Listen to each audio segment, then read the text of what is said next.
Hi, this is Ann with Finance on the Offense, and today I'm going to talk about the environmental impact of investing in NFT art, which run on Ethereum cryptocurrency. And this is really about the environmental impact of using any blockchain technology. All right, let's get started.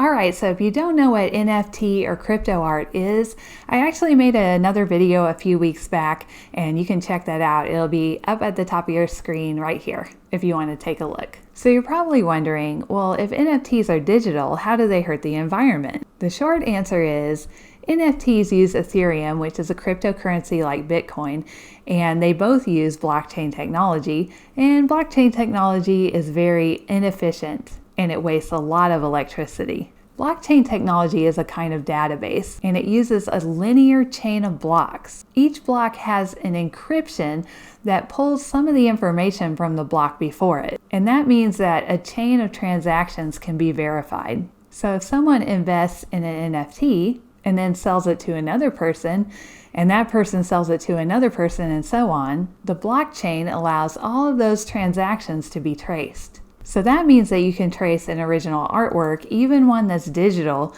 back to the original artist. Even though it's just a JPEG or an animated GIF on someone's computer, the original is the only one of those that can be shown as verified, sold that many times. So that's great so far. But the problem is that the blockchain requires a ton of energy. Ethereum, that cryptocurrency, uses something called proof of work to create and verify NFTs. Here's how proof of work works. And I realize this is a pretty weird concept, but bear with me.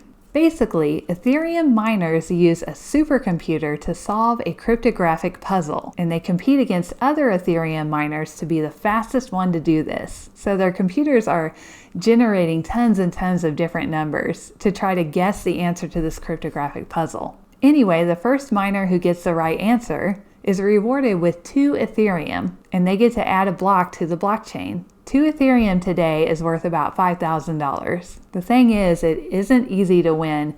It's super competitive, and a supercomputer that can do it really fast like that costs about $100,000. By mid-April of 2021, miners are trying more than 170 quintillion times a second to produce new blocks, according to the trading platform blockchain.com. And by the way, a quintillion is a 1 followed by 18 zeros. I got this information from a New York Times article, and you can find the link to that in the description below. So the problem is this process uses a ton of electricity. Miners are paying so much in electricity costs that it can eat up their profits sometimes. There are so many computers out there, and they're all competing against each other to perform huge numbers of calculations the fastest, basically using up tons of electricity to solve what are essentially pointless cryptographic puzzles. Only one of those computers is going to get the correct answer the fastest, and all of the electricity the other computers used to try to do that was just completely wasted. According to EIA.gov, the 3 major categories of energy for electricity generation are fossil fuels like coal, natural gas, and petroleum, nuclear energy, and renewable energy sources. Most electricity is generated with steam turbines using fossil fuels, nuclear, biomass, geothermal, and solar thermal energy.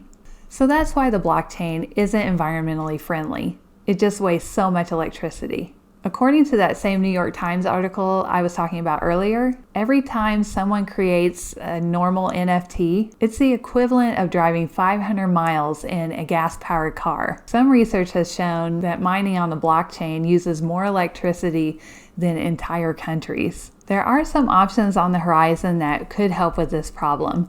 There's something called Ethereum 2.0 that should be released in 2023, and that is going to use something called proof of stake, which is way more energy efficient. When that happens, Ethereum's energy consumption will go to basically 0, according to the experts. So hopefully soon, this whole thing won't be a problem anymore. Alright, I hope this video is helpful for you.